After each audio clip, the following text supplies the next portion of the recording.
The Build Better More infrastructure agenda of President Ferdinand Marcos Jr. was an adaptation of the previous administration's Build program. These infrastructure initiatives were the Philippines government's centerpiece program, to usher the Philippines into its golden age of infrastructure. This intends to bridge the country's decades of infrastructure gap, which has long been identified as a major factor for the high cost of doing business in the country, which curtails the nation's growth potential. The program also aims to encourage investments, facilitate job creation, boost economic growth, and improve the quality of life across the country. Here are the top 10 biggest projects in the Philippines, which are under construction or approved for construction, and will be completed by 2025 onwards.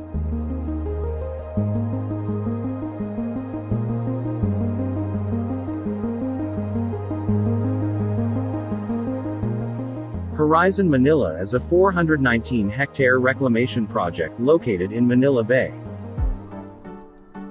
This master plan is composed of 3 islands bisected by a 4 kilometers long canal park that recalls the identity of Manileño, who settled along the mouth of the Pasig River. The central canal park becomes the main highlight of the Manileño concept. It creates a unique and enriching feature for the wellness of all its residents. The canal park not only connects the 3 islands but also provides Horizon with a public park at its core. It stretches all the way to the water's edge, ensuring that the Manila Bay sunset will always belong to the public. Horizon Manila is an alternative planning model for the megacities of tomorrow. Horizon as the city of tomorrow is envisioned to once again bring development and growth energy back to the city of Manila. It will re-establish Manila as the heart of the Filipino nation and provide a model and impetus for the rehabilitation of the old city center.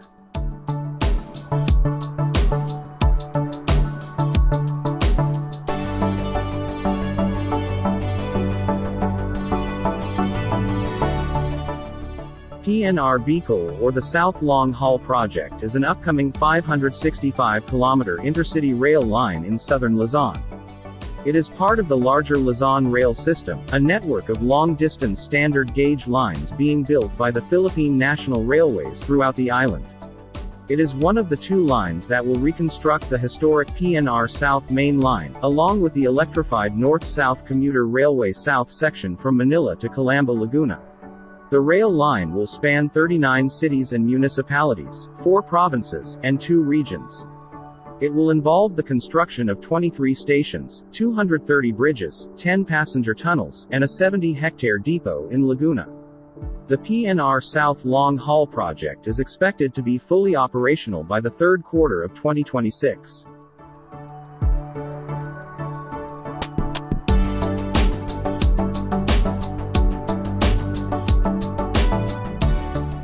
The Bata and to Cavite Interlink Bridge is a 32-kilometer and 150 meters 4-lane cable-stayed bridge. It will stretch 17 kilometers between Cavite and Corregidor Island, and more than 4 kilometers between Bata and Corregidor Island.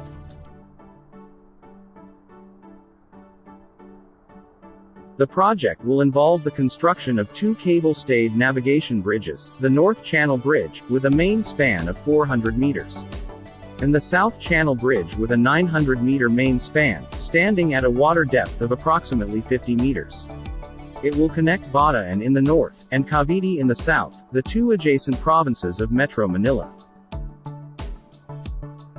This cable-stayed bridge has sped up travel from 5 hours down to just 30 minutes between Bata and Cavite. The government's commitment to fast-track its implementation, and manifested that civil work will be started immediately and would be completed under the Marcos government, as it ends in 2028.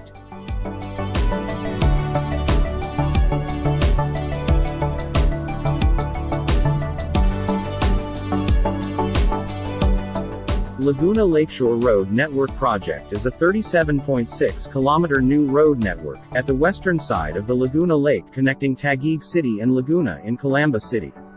The 3-lane primary road consists of an 11.8 kilometers viaduct from Lower Bicutan to Muntinlupa, and a 25.8 kilometers combination of onshore viaduct and embankment from Muntinlupa to Calamba, and these include 8 interchanges. The new Laguna Lakeshore Road network will have 3 lanes per direction. The detailed engineering design is currently being carried out by local and Japanese construction firms and will last until February 2023. The new road network is expected to provide a faster alternative to motorists traveling south or north. It is also expected to boost the economies in central and southern Luzon.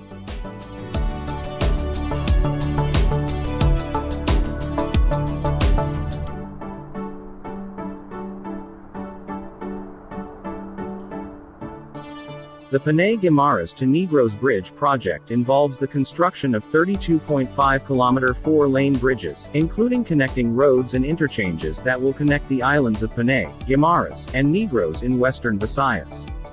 The projects have 2 components. These are the 13-kilometer Panay to Guimaras section, which will have a sea-crossing bridge length of 4.9 kilometers, and the Guimaras to Negros section with a total length of 19.4 kilometers including a sea-crossing bridge length of 13.1 kilometers. The detailed engineering design of the project was drawn up, with 2 Korean groups, the Yoshin Company and Sambo Engineering and Construction Company. The project is expected to commence engineering services this year, and begin construction in 2025.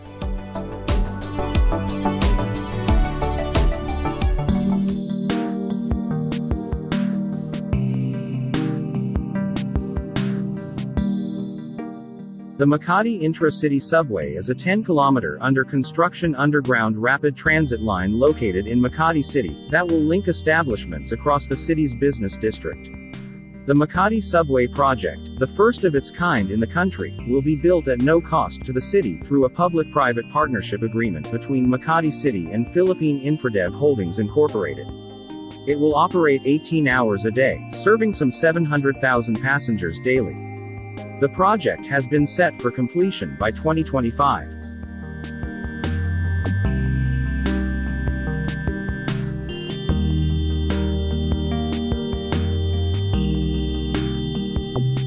The Metro Manila Subway project is one of the first 2 underground railway system projects in the Philippines, which aims to provide mass transportation in the National Capital Region. The first phase of the 33-kilometer subway connecting the north and south of Metro Manila will run from Mindanao Avenue in Valenzuela City to the FTI compound in Taguig City, with a spur connecting to the Ninoy Aquino International Airport. On October 3, 2 additional stations in Ortigas and Shaw Boulevard broke ground, witnessed by President Ferdinand Marcos Jr., Japanese Ambassador Koshikawa Kazuhiko, and Transportation Secretary Jamie Bautista. Groundworks started in the first quarter of this year, while the tunneling works of the partial operability section started last June 2022. All 17 stations will be fully operational by 2028, with a design capacity of 1.5 million passengers per day.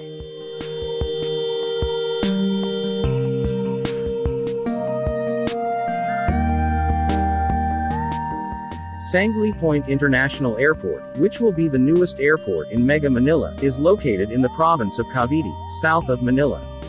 This $10.9 billion airport project is a joint consortium between the provincial government of Cavite and local and international companies. The Phase 1A single runway and a new terminal building supplement the existing airport operations.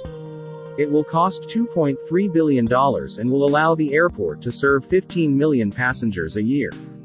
Phase 1B will add 1 runway, and enable the relocation of the existing airport operations to the new airport. It will require $2 billion to increase capacity to 25 million passengers.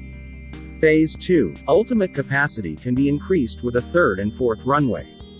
That would be able to serve 75 million travelers a year, with 1 additional terminal building. The final phase is costing $6.6 billion. Upon completion, the new airport can compete effectively with planned global aviation hubs in the country and the region.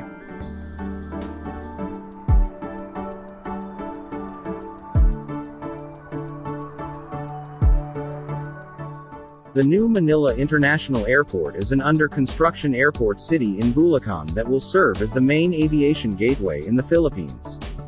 The 2,500 hectares of airport will relieve the air traffic operations at the existing and overly congested Ninoy Aquino International Airport.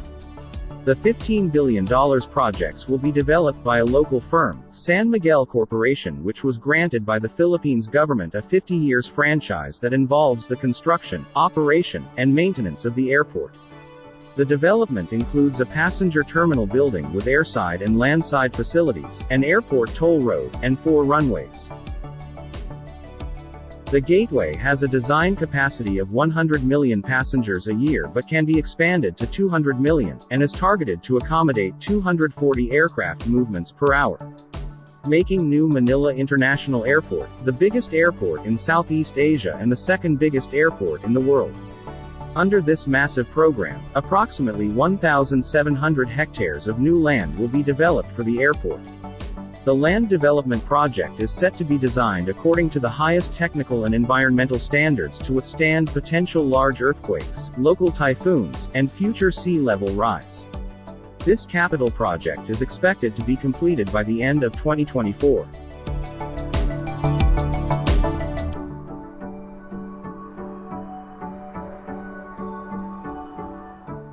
PNR North-South Commuter Railway is envisioned as a 163-kilometer suburban railway network, connecting the regional business districts in Clark and New Clark City in the north, passing through central Manila to Calamba City in Laguna Province, south of the capital. NSCR construction has been divided into 3 segments. From the north, the Malolos-Clark Railway projects will see developments of a 53-kilometer north of the capital. This project covers the section from Malolos, a suburb north of Manila, to Clark and Clark International Airport in Pampanga. NSCR projects include the 18-kilometer northern extension, from Clark to New Clark City. The inner part of the NSCR package covers the 38-kilometer central core, linking Totoban in Manila to Malolos City. The southern section would be the 55-kilometer southern corridor connecting Blumentritt in Manila to Calamba City. Once fully operational, the NSCR corridor is expected to carry up to 1 million passengers per day.